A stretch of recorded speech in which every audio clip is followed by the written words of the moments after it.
Shalom jemaat yang dikasihi Tuhan, senang sekali saya dapat menjumpai Bapak Ibu Saudara di minggu yang penuh sukacita ini. Bagi Bapak Ibu Saudara yang baru pertama kali hadir, kami mengucapkan selamat datang dan selamat bergabung di Abalok Bali.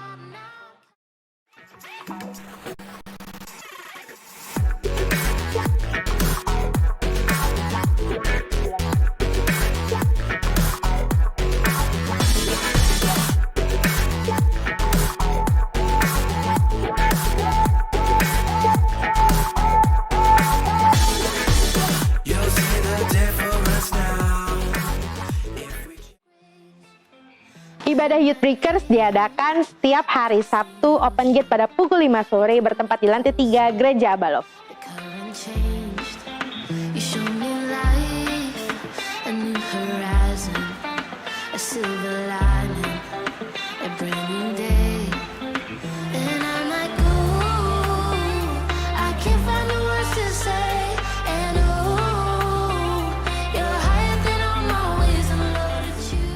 Dan ibadah Natal Break akan diadakan pada hari Sabtu tanggal 10 Desember 2022 pukul 5 sore bertempat di lantai 3 Gereja Abalok dengan tema My Heart is Full of Your Love.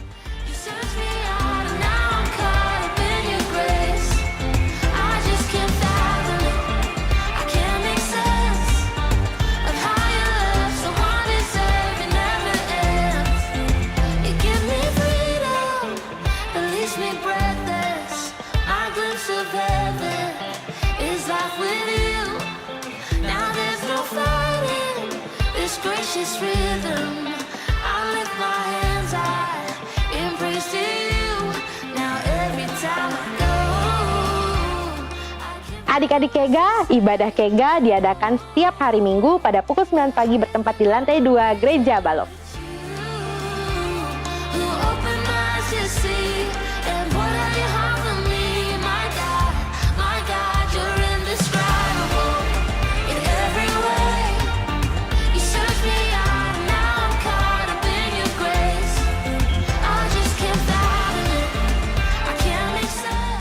Dan ibadah Natal Kega diadakan pada tanggal 4 Desember 2022 pada pukul 4 sore bertempat di lantai 3 Gereja Abalok dengan tema Aku Anak Terang.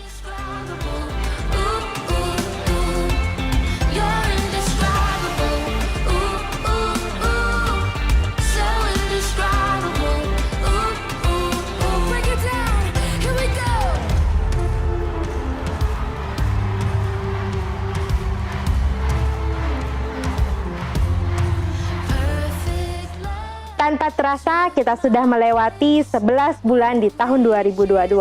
Kita sudah merasakan pertolongan, perlindungan, dan juga kuasa Tuhan di tahun 2022 ini. Oleh karena itu, mari kita bersama-sama memuji dan mengucap syukur untuk semua anugerahnya melalui ibadah dan perjamuan kudus pada hari Minggu, tanggal 4 Desember 2022 pada pukul 9 pagi bertempat di lantai 3 Gereja Abalok.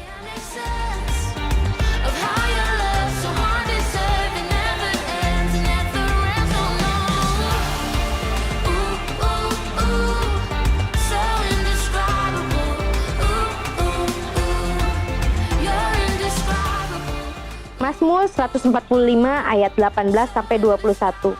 Tuhan dekat pada setiap orang yang berseru kepadanya. Pada setiap orang yang berseru kepadanya dalam kesetiaan. Ia melakukan kehendak orang-orang yang takut akan Dia, mendengarkan teriak mereka minta tolong dan menyelamatkan mereka. Tuhan menjaga semua orang yang mengasihinya, tetapi semua orang fasik akan dibinasakannya.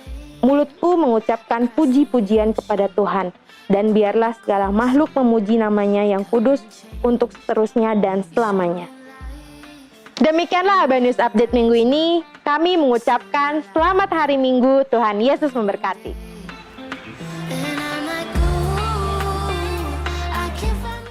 Shalom untuk jemaat Abalok Bali yang dikasihi Tuhan.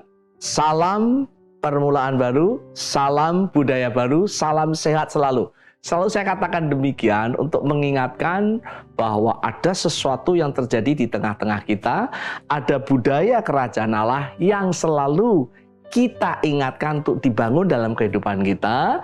Dan salam sehat seutuhnya mengingatkan kita harus menjaga kesehatan seutuhnya di tengah-tengah pandemi COVID. Ingat, saya selalu mengingatkan ada hand sanitizer, ada masker. Hari ini kita akan terus belajar bagaimana kita hidup di dalam budaya kerajaan Allah. Tema hari ini adalah tentang Markus, membangun budaya kerajaan Allah. 3 minggu lalu saya berbicara tentang Demas. Tentang Barnabas. Bapak Ibu mungkin tanya, Pak Bita, maksudnya Demas kenapa? Nanti 3 minggu yang ke depan saya akan berbicara tentang Demas. Saya ingin mengingatkan pada setiap kita, Jemaat Abaloh Bali khususnya, ketika saya menyampaikan sesuatu, saya mewakili kepenatuaan bahwa kita hari-hari ini sedang membangun hidup di dalam budaya kerajaan Allah. Di dalam proses itu, kita selalu seiring dengan sejalan dengan visi, misi, dan nilai-nilai dari Abaloh keseluruhan. Ingat, kita punya visi misi adalah menjadi murid Kristus melalui komunitas sejati yang memancarkan gerakan kasih Bapa untuk menghadirkan kerajaan Allah. Kita ingin menghadirkan kerajaan Allah, karena itu kita membangun budaya kerajaan Allah. 3 kata kunci adalah kita hidup di dalam komunitas, sebelumnya dengan murid, komunitas, dan juga gerakan kasih Bapa Surgawi atau pekerjaan misi. Nah, nilainya adalah kita mau bersama-sama menghidupi, yaitu kita hidup di dalam hamba dalam kasih Kristus. Nilai inilah yang disebut dengan budaya. Saya ingin mengingatkan pada setiap kita hari ini, pastikan proses yang kita lakukan ini setiap kita beribadah, baik secara onsite atau online yang Bapak Ibu lakukan hari ini, atau komunitas sel, atau kita dalam kelompok pembapaan atau mentoring, atau apapun juga di dalam komunitas kita, memastikan kita selalu mengarah untuk kita betul-betul menjadi murid, hidup dalam komunitas yang sejati, komunal. Kita terus menjadi berkat, menghadirkan kerajaan dalam setiap bidang kehidupan. Bapak, Ibu, Saudara sekalian, berbicara tentang budaya, menurut Mbah Google berkata, budaya adalah sesuatu cara hidup yang berkembang, dimiliki bersama sekelompok orang. Sekelompok orang itu artinya bisa keluarga, bisa single, siapapun juga yang di dalam grup itu, serta diwariskan dari generasi ke generasi. Dan tentunya cara hidup ini dianggap penting. Oleh siapa? Oleh pribadi, oleh keluarga, oleh komunitas, oleh jemaat lokal, bahkan oleh suatu lingkungan lebih besar, baik itu kota atau itu bangsa. Kita diingatkan di dalam 2 Timotius 3 ayat 10 dikatakan, tetapi engkau telah mengikuti ajaranku dan cara hidupku, kata Paulus kepada Timotius. Petrus mengingatkan dari 1 Petrus 2 ayat 12 mengatakan bahwa kita memiliki cara hidup yang baik di tengah-tengah orang yang belum kenal Tuhan. Di dalam kita membangun budaya, saya sekali lagi mengingatkan kita harus berdasarkan mengasihi Allah dan sesama, meliputi seluruh aspek kehidupan kita, rohani, jiwani, dan jasmani kita. Dan kalau kita boleh menyimpulkan, budaya baru itu apa sih Pak? Yaitu kita membangun nilai-nilai atau cara hidup sesuai dengan Alkitab. Kita dalam konteks Abaloh mengikuti pola hidup, cara hidup, nilai-nilai yang sama-sama yang disetujui, yang sudah ditentukan oleh para pemimpin kita, yaitu cara hidup menjadi hamba dalam kasih Kristus. Kira-kira seperti itu. Nah, hari ini kita akan berbicara tentang apa yang terjadi dalam kehidupan Markus. Bapak Ibu Saudara sekalian, kalau kita melihat kehidupan Markus ini adalah pribadi yang unik yang kita bisa belajar. Dia penulis Alkitab, Injil Markus dia menulis. Mari kita lihat bagaimana naik turunnya di dalam proses kerohanian dia. Saya akan membacakan beberapa ayat di dalam Kisah Rasul 12 ayat 12. Berkata demikian, dan setelah berpikir sebentar, pergilah ia, di dalam hal ini adalah Petrus, ke rumah Maria, ibu Yohanes yang disebut Markus. Di situ banyak orang berkumpul dan berdoa. Dan ketika Petrus mengetuk pintu gerbang, datanglah seorang hamba perempuan bernama Rode untuk mengetahui siapa yang mengetuk pintu itu atau mengetuk itu.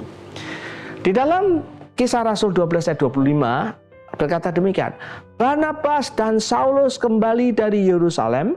Setelah mereka menyelesaikan tugas pelayanan mereka, mereka membawa Yohanes yang juga disebut Markus. Ada 3 ayat lagi saya akan membacakan. Filemon 1:23 berkata, Salam kepadamu dari Epafras, teman sepenjara karena Kristus Yesus. Dan dari Markus, Aristarkus, Demas, dan Lukas, teman-teman sekerjaku. Di dalam 2 Timotius 4 ayat 11, hanya Lukas yang tinggal dengan aku. Jemputlah Markus dan bawalah ia kemari. Karena pelayanan Markus penting bagiku, bagi Paulus. Terakhir, 1 Petrus 5:13. Salam kepada kamu sekalian dari kawanmu yang terpilih, yang di Babilon, dan juga dari Markus, anakku. Kita akan melihat dari beberapa pembacaan ayat-ayat tadi, cuplikan ayat tadi. Markus yang disebut Yohanes, atau sebenarnya namanya Yohanes disebut Markus, anak dari Maria. Dia kemenakan Barnabas katanya. Waktu Petrus dibebaskan malaikat dari penjara, ia datang ke rumah Markus. Dikatakan Petrus mengetuk pintu gerbangnya. Mengetuk pintu gerbang. Lah bisa dibayangkan nggak pintu gerbang? Tentunya rumahnya nggak seperti rumah yang ada di Bali yang kecil-kecil ya. Mungkin rumahnya 1 are atau 2 are. Ada yang setengah are. Tapi ide saya begini, rumah itu masih gede, pintu gerbang. Dan dikatakan Rode waktu dia ingin membuka Petrus, dia datengin atau mungkin berlari di pintu gerbang.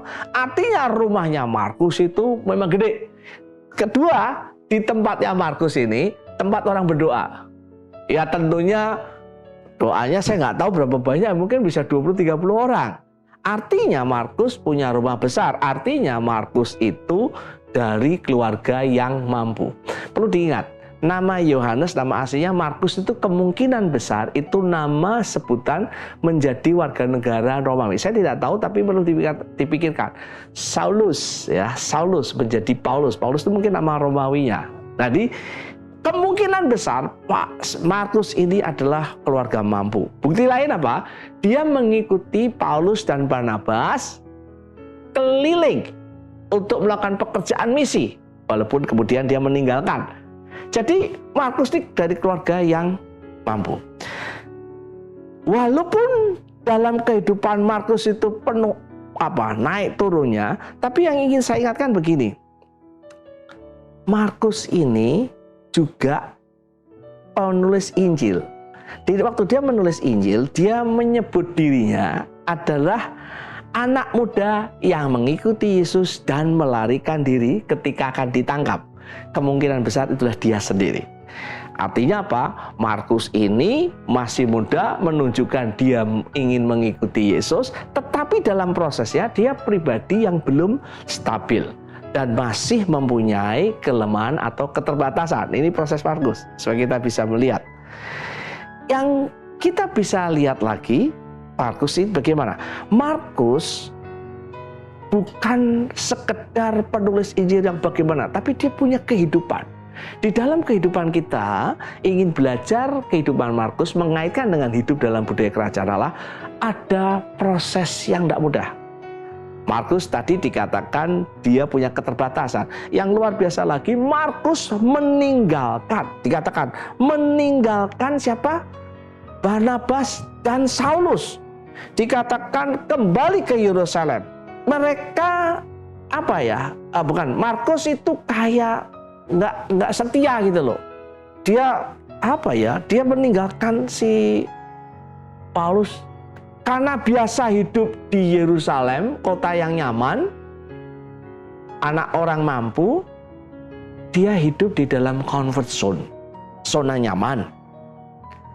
Dan ketika dia merasa nggak nyaman, dia pulang ke Yerusalem. Karena dia mungkin meninggalkan Yerusalem terlalu jauh. Ya. Nah, waktu meninggalkan kan dia mestinya bawa duit sendiri, Pak Ferdinand ya. Artinya dia punya uang, bisa meninggalkan. Nah, di dalam kehidupan kita bisa juga meninggalkan. Ya, mungkin karena keluarga, karena proses meninggalkan pelayanan, meninggalkan keluarga, meninggalkan pekerjaan, meninggalkan proses pendidikan, ya.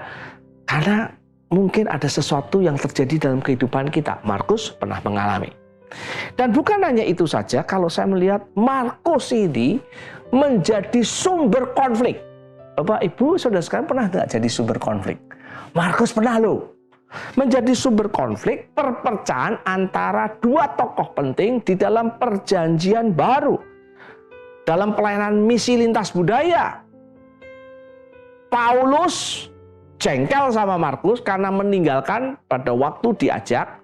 Nah, si Barnabas kan omnya, kemenakannya. Dia berkata, ia meninggalkan karena dia masih muda, mungkin belum bertumbuh, sehingga terjadi konflik besar. Akhirnya Paulus atau Saulus dengan Barnabas, mereka pecah pelayanan. Bahasa Chinese-nya pecah kongsi. Jadi mereka melayani sendiri-sendiri. Paulus ngajak Silas, Barnabas ngajak Markus. Jadi, pernahkah dalam hidup kita menjadi sumber konflik? Maaf, Markus menjadi sumber konflik. Pernah nggak? Markus adalah sumber konflik. Penulis Injil punya situasi yang tidak mudah. Dari keluarga mampu, meninggalkan pelayanan, menjadi sumber konflik. Seperti anak muda dia lari, seperti dalam catatan dia sendiri di dalam kitab Injil. Pertanyaannya, kenapa dia bisa menjadi pribadi yang hidup di dalam budaya kerajaan Allah? Walaupun dia mengalami situasi yang mungkin tidak baik, tidak benar. Kenapa dia bisa kuat? Paling tidak saya mendapatkan ada 4 kriteria dalam kehidupan Markus. Markus si penulis Injil Markus, penulis Injil, sehingga dia bisa hidup di dalam budaya kerajaan Allah. Dia bisa menjadi orang yang memberi dampak yang luar biasa. Yang pertama, Markus hidup dalam komunitas pelayanan baik. Baik itu bersama dengan keluarganya, ibunya dikatakan Maria, ibunya Markus. Di rumahnya itu ada mungkin persekutuan doa, ada gereja. Dia hidup di dalam komunitas. Dia hidup dengan Barnabas. Sebelum dia meninggalkan Saulus, dia hidup dalam komunitas. Pastikan setiap kita punya komunitas. Ingat, kita ada di Jemaat Apollo adalah menjadi murid Kristus melalui komunitas sejati. Tetapi saya katakan, komunitas. Apakah kita hidup di dalam komunitas? Oh, Pak Beta, saya ada di Komsel komunitas. Pertanyaan saya, apakah kita punya kerutinan? Atau kita tinggal di komunitas cuma setahun sekali? Atau sebulan sekali? Komunitas berbicara bukan aktivitas, itu betul. Tetapi kita bisa lihat kualitasnya dan kuantitasnya. Kita hidup di sebuah komunitas, apakah kita punya kuantitas? Ada waktu yang bisa mengukur kita. Saya hidup di dalam komunitas. Komunitas apa? Di dalam komunitas pemuritan. Saya memastikan paling tidak sebulan sekali saya ketemu, memastikan 2 minggu sekali saya ketemu, ya. Dan bukan hanya ketemu, kualitasnya apa? Apakah kita bisa saling membangun, menguatkan, terbuka, saling tegur, saling menasihati? Itu yang disebut dengan komunitas. Jadi bukan sembarang kita ada ikut ikut klub mungkin. Nah, ini yang ingin saya ingatkan bagian yang pertama. Apakah kita ada di dalam komunitas? Yang kedua, kita bisa belajar dalam kehidupan Markus, dikatakan Markus itu anaknya Petrus. Markus menjadi anak rohani Petrus. Dia punya mentor namanya Petrus. Dia punya bapak namanya Petrus. Dan bukan hanya itu saja, Sejarah gereja mencatat dia menyertai perjalanan Petrus.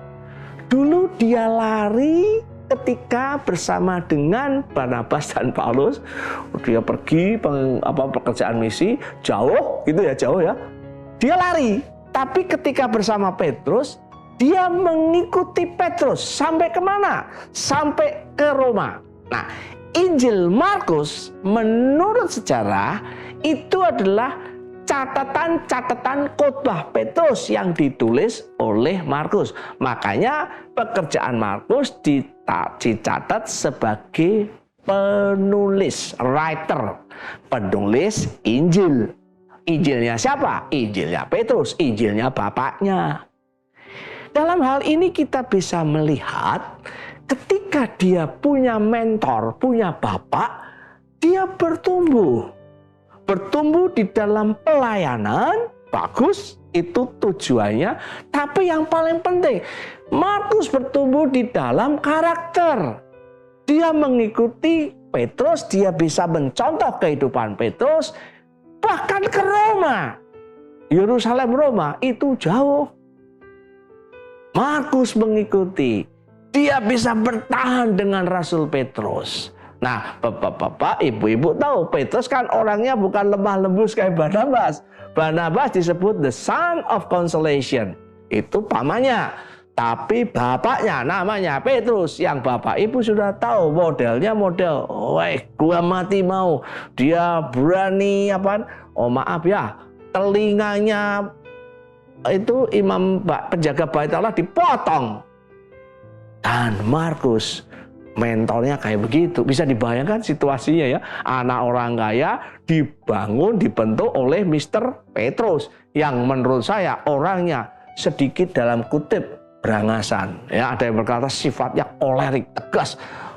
Bapak Ibu bisa dibayangkan proses ini, kehidupan.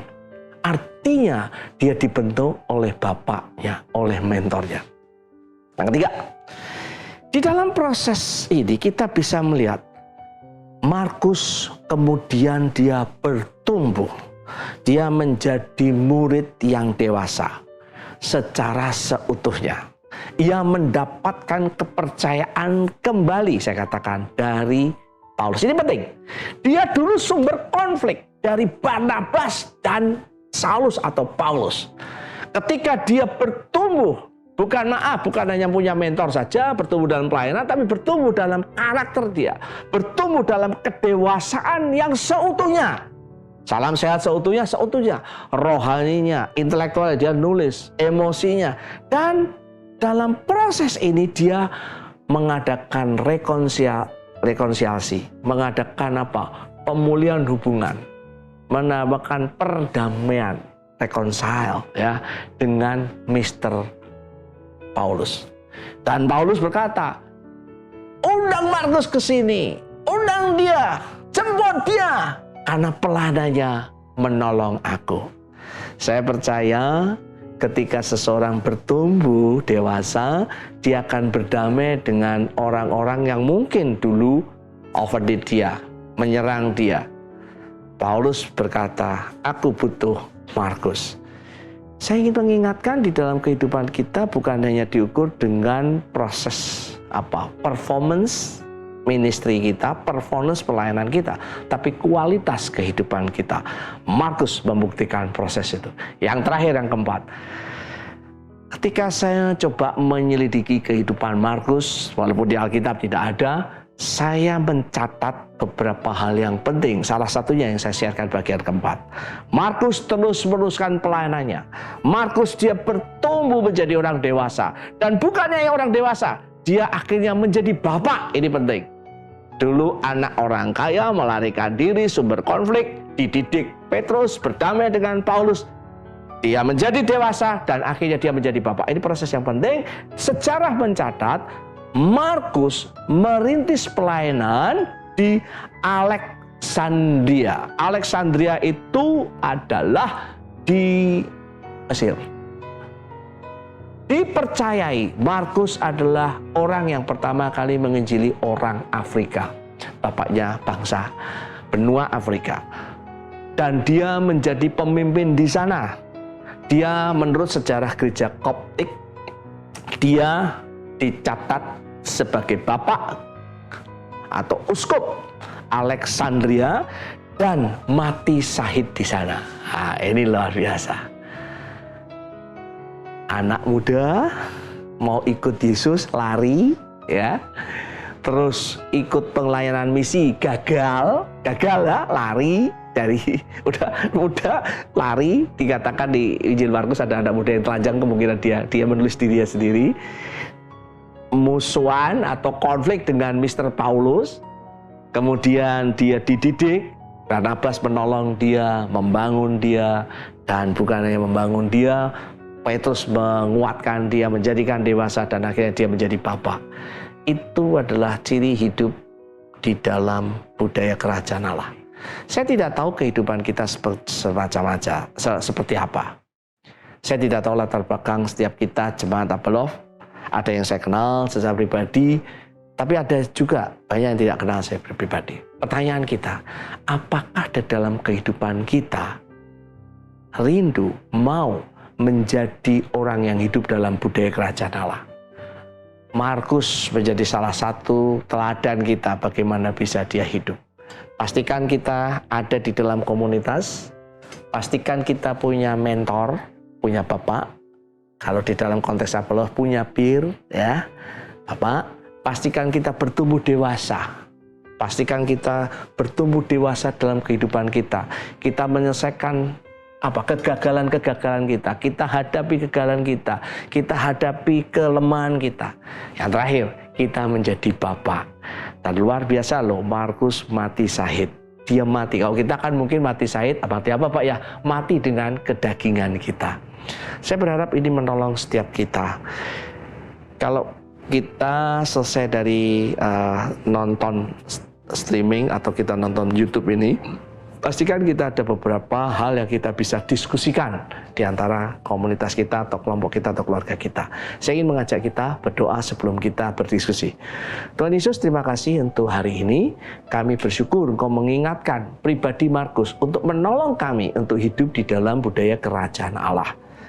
Kalau ada kegagalan, ketidakmampuan, naik turun kerohanian kami bisa mengalami itu. Tapi kami juga berdoa oleh karena kasih karena Tuhan, oleh kekuatan dari Roh Kudus, kami bisa mengikuti teladan Markus.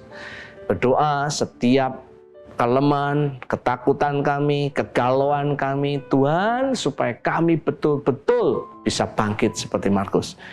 Kami hari ini rindu mempunyai komunitas, mempunyai bapak, bertumbuh, dan akhirnya kami menjadi bapak. Kalau Bapak Ibu Saudara sekalian, di dalam hidupmu, engkau tahu bahwa ada hal yang Tuhan tegur melalui firman Allah hari ini. Engkau tahu ada kelemahan dalam hidupmu. Engkau tahu engkau diingatkan supaya engkau bisa melakukan seperti kualitas kehidupan Markus. Taruh tangan kananmu, saya ingin berdoa. Kami berdoa, menguatkan, meneguhkan, karena kami tahu Roh Kudus mempunyai kemampuan. Roh Kudus mengetahui kehidupan kami secara pribadi, sehingga kami bertumbuh menjadi dewasa dan menjadi bapak rohani. Hari ini saya ingin melepaskan berkat yang terbaik untuk jemaat-Mu Tuhan. Kiranya berkat dari Allah Bapa, Putra, dan Roh Kudus, yaitu di dalam nama Tuhan Yesus, berkat secara jasmani, berkat secara kehausan, kelaparan firman Allah, berkat secara jiwani, damai sejahtera, sukacita, berkat secara fisik, kesehatan, keuangan, melimpah dalam kehidupanmu. Berkat ini aku lepaskan di dalam nama Tuhan Yesus. Setiap kita yang percaya berkata, amin.